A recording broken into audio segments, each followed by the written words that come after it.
It is Thursday, February the 24th, and I am headed to Porter's Gap Trailhead on the Pinhoti Trail near Talladega to do around 30 miles just as my final shakedown hike. This is the last hike to be prepared for through hiking the Appalachian Trail, which I plan to do starting April the 17th. So it's a beautiful day. I was hoping for some really cold weather because I need to try out my cold weather gear, my down jacket and base layer and all that stuff to make sure that I won't freeze to death on the Appalachian Trail. But hey, I won't complain about sunny and 70 degrees. I'm just grateful to be alive. It's a good day. Hope you can enjoy following along, and let's go hiking.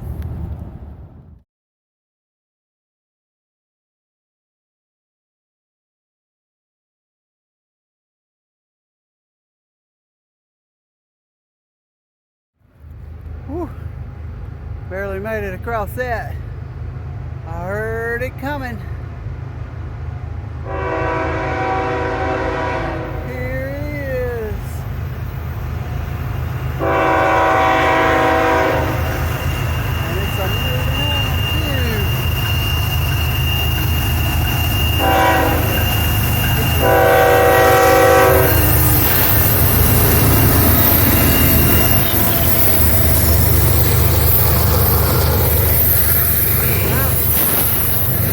Glad it's on that side.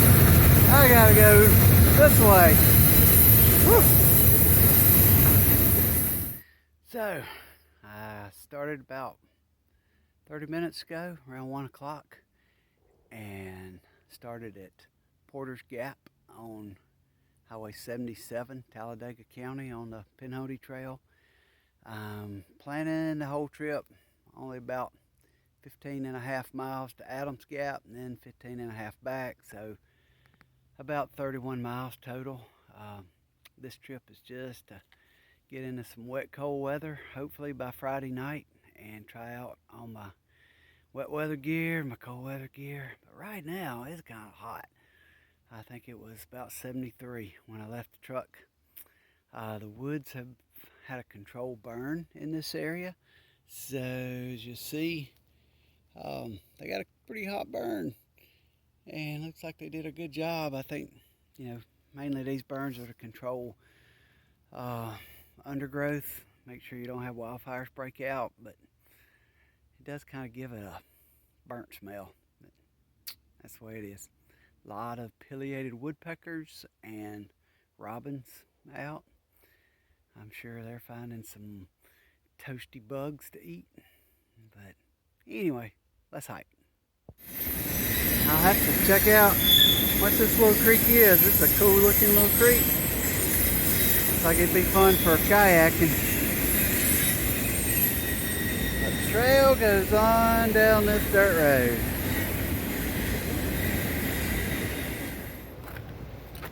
I've got to fill up my water bottles before I get to the tent site that I'm planning to use today. It's about 5 miles up, but there's one other water source, a little small trib that I think I'll get my water out of, because I just don't like drinking water out of big creeks.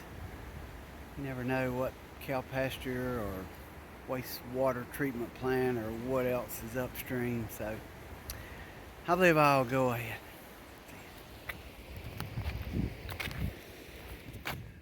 Whew, found a nice spot for a little siesta break.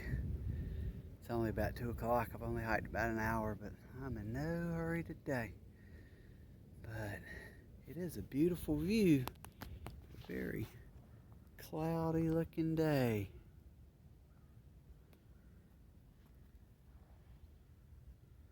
That's okay, because I'm hiking. I enjoy it. Got goldfish, yogurt balls, yogurt covered raisins, almonds and walnuts. So that's my gorp for the Pinhoti February. Pretty good gorp. I wish I'd added some M&Ms to it, but it's not bad. Okay, Newton School.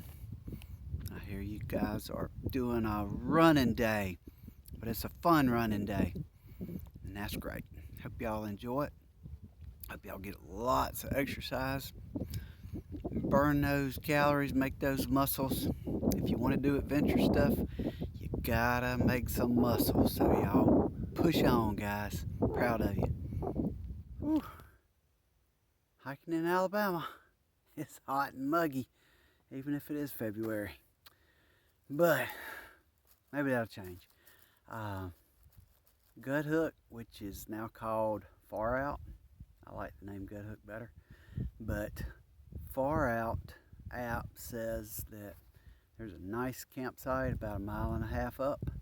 It's only about 3:15. I should be there not too long, maybe 30-40 minutes. Just taking my time. It's going great. I'll see you when I stop.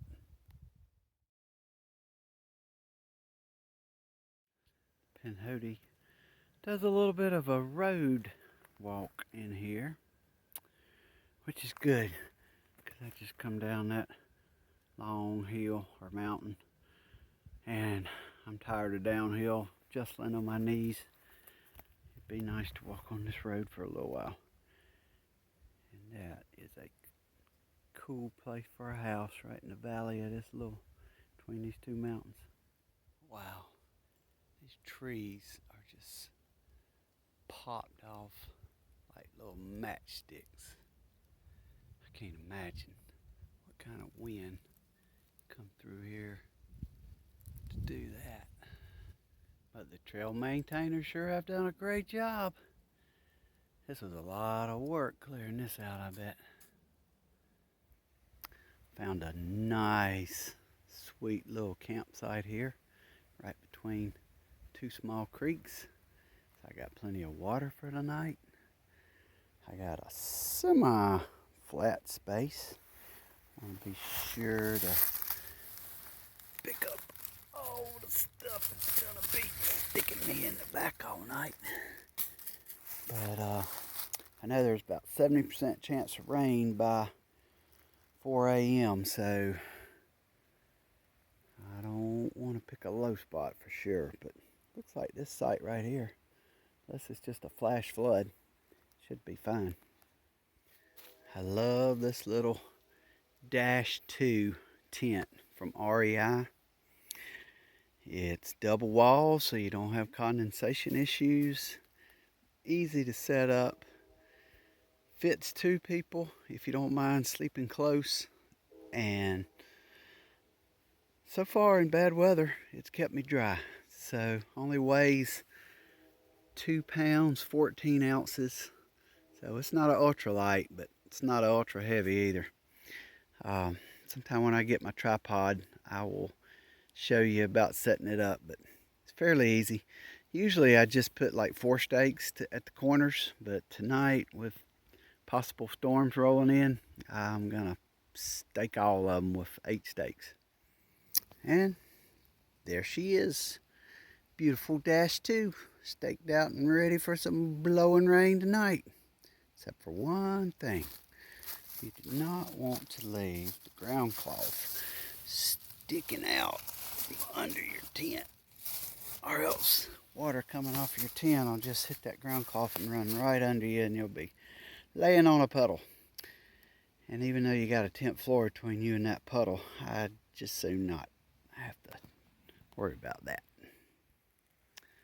This is my sleeping pad that I chose for Appalachian Trail hike, ARL 1.5, also by REI. A lot of people are down on REI, but I like their stuff, and they'll always take it back if you don't like it. This is an actual hybrid. It's a pad as well as inflatable. It's a little bit heavier than just the inflating sleeping mattresses, but my old bones, it's worth a little bit extra weight because it's much more comfortable. Um, I also have a 20-degree quilt.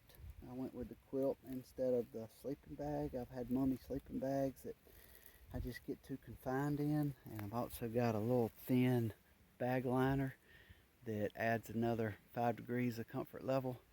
I think as long as it doesn't get below 25 degrees or so, I'll be comfortable.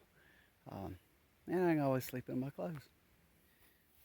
This is an adaptation I've made to my sleeping pad and inflatable pillow. I put some of the Velcro strips like you use to hang pictures, and the sticky on them would not stay on the pad or the pillow, but the Gorilla Glue so far is held up, so we shall see. But hopefully this will hold my pillow in place on the pad and I won't be chasing it around all night like I usually do.